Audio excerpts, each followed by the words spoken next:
You ask Tiger to solve. This deals with linear equations with one unknown.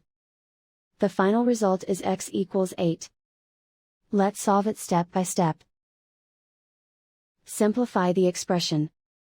Expand the parentheses. Simplify the arithmetic. Group all x terms on the left side of the equation. Subtract 20x from both sides. Simplify the arithmetic. Group like terms. Simplify the arithmetic. Isolate the x. Divide both sides by -5. Cancel out the negatives.